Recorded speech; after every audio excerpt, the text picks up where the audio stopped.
नमस्कार मित्रांनो, मायक्रोबायोलॉजी मराठी चॅनलमध्ये आपले स्वागत आहे. तर या व्हिडिओमध्ये आपण NMR स्पेक्ट्रोस्कोपी याचं डिटेल ओव्हरव्ह्यू म्हणजे त्याचा प्रिन्सिपल, तसं इन्स्ट्रुमेंटेशन आणि ॲप्लिकेशन या तिघं पॉईंट आपण या व्हिडिओमध्ये पाहणार आहोत. तर चला तर व्हिडिओ सुरुवात करूयात. सर्वात प्रथम न्यूक्लिअर मॅग्नेटिक रेझोनन्स स्पेक्ट्रोस्कोपी ही एक पॉवरफुल ॲनालिटिकल टेक्निक आहे, ज्याद्वारे आपण स्ट्रक्चर, डायनॅमिक्स, रिॲक्शन स्टेट तसंच केमिकल एन्व्हायरमेंट जे काही मॉलिक्युलचं आपण ते डिटरमाइन करू शकतो. आणि याचं ॲम्प्लिफायड किंवा याचं ॲप्लिकेशन आपल्या कोणकोणत्या फील्डमध्ये पाहायला मिळतं. केमिस्ट्रीमध्ये, बायोकेमिस्ट्रीमध्ये, मेडिसिनमध्ये, मटेरियल सायन्समध्ये किंवा ड्रग डिस्कवरी असेल, फार्मास्युटिकलमध्ये हे जास्त करून याचा वापर हा केला जातो.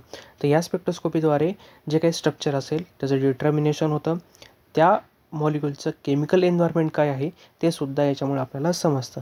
तर आपण आता त्याचं प्रिन्सिपल पाहूयात.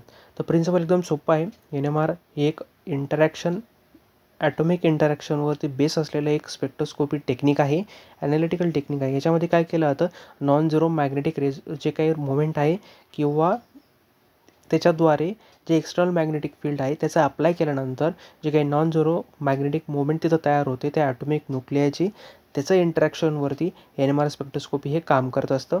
त्याच्यात काय केलं जातं, जे काही मॅग्नेटिक फील्ड असे ती प्लेस केली जाते.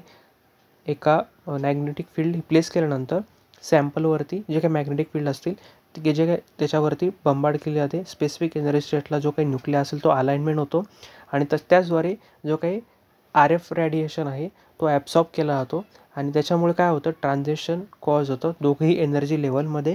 आणि जे काही इमिटेड झालेली जी एनर्जी असते ती NMR स्पेक्ट्रम जे काही रेकॉर्ड करतं आणि रेकॉर्ड केल्यानंतर ते आपल्याला डिस्प्लेवरती, जे काही कम्प्युटरच्या डिस्प्लेवरती ती आपल्याला मॉनिटरवरती दिसते. एकदम सिम्पल आहे. म्हणजे याच्यावरती काय केलं जातं, एक्सटर्नल मॅग्नेटिक फील्ड हा अप्लाय केला जातो, तसंच RF रेडिएशनचा वापर केला जातो. सॅम्पलवरती पहिल्यांदा जे काही नॉन झिरो मॅग्नेटिक किंवा एक्सटर्नल मॅग्नेटिक फील्ड आहे ती आधी अप्लाय केली जाते. अप्लाय केल्यानंतर त्या मॅग्नेटिक फील्डमध्ये प्लेस केल्यानंतर अप्लाय केल्यानंतर जो काही न्यूक्लिया असेल तो स्पेसिफिक एनर्जी स्टेटला अलाइनमेंट होतो आणि नंतर त्याच्यावरती RF रेडिएशन हे ट्रान्समिट केलं जातात. नंतर तो काय करतो, त्या जे काही मॉलिक्यूल असतील किंवा न्यूक्लिया असतील तर ते काय करतात, ते त्यांच्या ट्रान्झिशनमध्ये त्यांच्या एनर्जी लेवलमध्ये थोडासा कॉज येतो आणि कॉज आल्यामुळे त्याची काही जे काही एनर्जी असेल ती थोडीफार इमिट करतात आणि इमिट झालेली त्याची NMR जो काही स्पेक्ट्रम आहे तो डिटेक्ट करतो. तर हे झालं त्याचं प्रिन्सिपल. आता आपण त्याचं इन्स्ट्रुमेंटेशन इन डिटेल बघूयात. तर पहिल्यांदा मॅग्नेटिकचं काय आहे, स्ट्रॉंग मॅग्नेटिक फील्ड ही अप्लाय केली जाते. क्रुशल आहे कारण की त्याच्यामध्ये जे काही अलाइनमेंट आहे, न्यूक्लिअर स्पिन आहे त्या सॅम्पलची, त्याच्यामुळे नीट ही होऊ शकेल, अलाइनमेंट त्याची होऊ शकेल.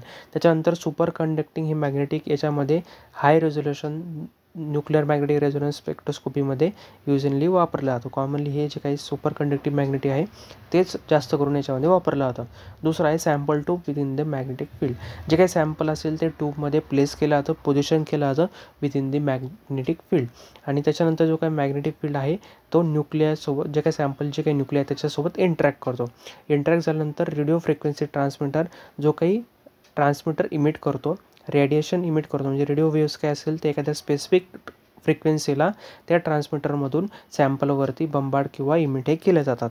आणि या फ्रिक्वेन्सी काय करतात, जे काही एक्सायटेड झालेले जे काही न्यूक्लिया असेल त्याला त्याच्या स्पिन स्टेटमध्ये चेंजेस घडून आणायला कॉज करतात. म्हणजे काय होतं, मॅग्नेटिक फील्डने ज्यावेळेस त्याला एनर्जी मिळते तर तो स्पिन होत असतो. स्पिन होत असताना आपण त्याला जर रेडिओ फ्रिक्वेन्सी ट्रान्समीटरद्वारे रेडिओ वेव्स एखाद्या स्पेसिफिक फ्रिक्वेन्सीमध्ये जर त्याच्यावरती एक्साईट केले, इमिट केले, मग तो त्या न्यूक्लियामध्ये जे काही स्पिन स्टेट असेल ती चेंज होते, त्याच्यामुळे कॉज होते.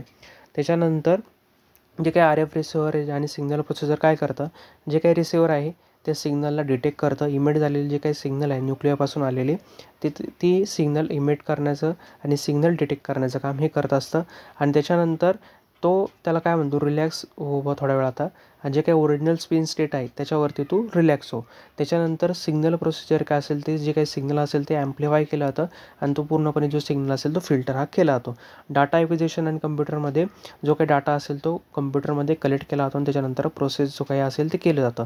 याच्यामध्ये फॉरियर ट्रान्सफॉर्म जे काय आहे ते परफॉर्म करतं, जेणेकरून ते टाईम डोमेन सिग्नल हे फ्रिक्वेन्सी डोमेन स्पेक्ट्रममध्ये कन्वर्ट करण्यामध्ये मदत करतं.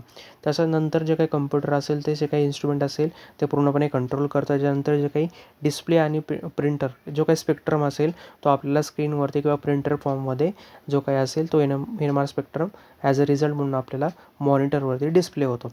आणि हे जे काही स्पेक्ट्रम असेल तो आपल्याला इंटेन्सिटी वर्सेस केमिकल शिफ्ट याच्याद्वारे जे काही याच्या शोमध्ये आपल्याला दिसतो. तर एकदम सिम्पल आहे. म्हणजे जो काही स्पेक्ट्रम असेल किंवा जो इमिट झालेला स्पेक्ट्रम असेल तो कलेक्ट केला जातो. कलेक्ट केल्यानंतर मग त्याचं जे काही प्रोसेस आहे ती केली जाते. पहिल्यांदा काय केलं जातं, मॅग्नेटिक फील्ड हे अप्लाय केले जाते न्यूक्लियावरती, जे काही सॅम्पलमध्ये न्यूक्लिया त्याच्यावरती. त्याच्यानंतर तो एखाद्या स्पिन स्टेटमध्ये किंवा एखाद्या राऊंड मोशनमध्ये तो जातो. त्याच्यानंतर मग काय केलं जातं, जे काही रेडिओ वेव्ज आहे सेम फ्रिक्वेन्सी किंवा स्पेसिफिक फ्रिक्वेन्सी त्याच्यावरती टाकल्या जातात आणि त्याच्यानंतर जे काही त्याची काही स्पिन आहे त्याच्यावरती त्याच्यात चेंजेस उडवण्यासाठी कॉज करतात. आणि त्याच्यामुळे काय होतं, जे काही रेडिओ वेव्ज आहे ते ते ॲब्सॉर्ब करतात आणि काही प्रमाणात इमिट करतात. जे इमिट झालेले जे काही सिग्नल असेल ते डिटेक्ट केले जातात आणि त्याच्यानंतर त्याचं प्रोसेस वगैरे ही केले जाते. त्याच्याद्वारे आपण जो काही मॉलिक्युल असेल त्याचा स्पेक्ट्रम असेल त्याच्याद्वारे त्याचं आयडेंटिफिकेशन आपण हे करू शकतो.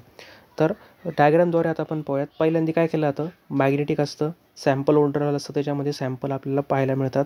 मॅग्नेटिक काय करतात, मॅग्नेटिक फील्ड ही त्याच्यावरती अप्लाय केली जाते. अप्लाय केल्यानंतर सॅम्पलमधले जे काही न्यूक्लिया असेल ते रोटेट फॉर्ममध्ये होतात, ते फिरायला लागतात, स्पिन होतात. स्पिन झाल्यानंतर रेडिओ फ्रिक्वेन्सी सोर्सवरती टाकला जातो. रेडिओ फ्रिक्वेन्सी सोर्स टाकल्यानंतर त्याची जी काही आधीची जी काही स्पिन असते त्याच्यावर डिस्टर्बन्स येतो, त्याच्यात कॉज होतं आणि कॉज झाल्यानंतर तो जे काही एनर्जी असेल ती इमिट करतो आणि त्याला नंतर जे काही RF जे काही प्रोसिजर आहे ते त्याला रिलॅक्स पोझिशनवरती आणायचं काम करतात. आणि नंतर मग जे काय असेल ॲम्प्लिफिकेशन होऊन सिग्नलचं ॲम्प्लिफिकेशन म्हणजे त्याच्यामध्ये फॉरवर्ड ट्रान्सफॉर्मचा वापर करून एक फ्रिक्वेन्सी ट्रान्सफॉर्म आपल्याला मिळतो. आणि जे आपण दिसतंय तुम्हाला इंटेन्सिटी अपॉन फ्रिक्वेन्सी अशा आपल्याला स्पेक्ट्रम आणि पीक ही ज्या मॉनिटरवरती दिसते. ती झाली NMR स्पेक्ट्रोस्कोपीचे. एकदम सिम्पल आहे.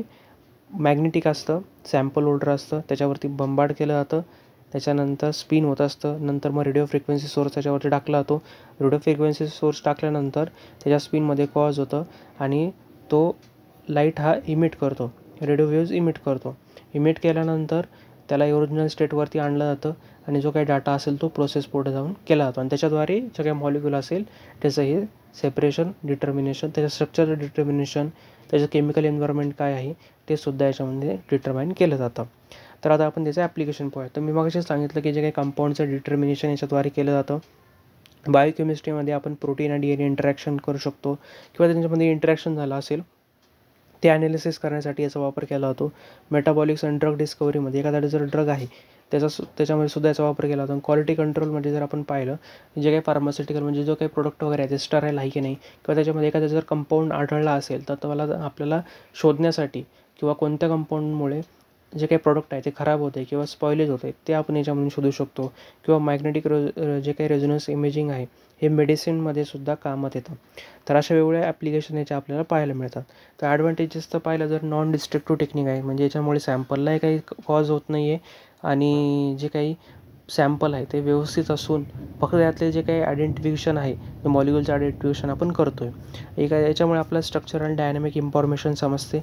याच्यामध्ये आपण लिक्विड आणि सॉलिड सॅम्पलसुद्धा ॲनालाइज करू शकतो या टेक्निकद्वारे.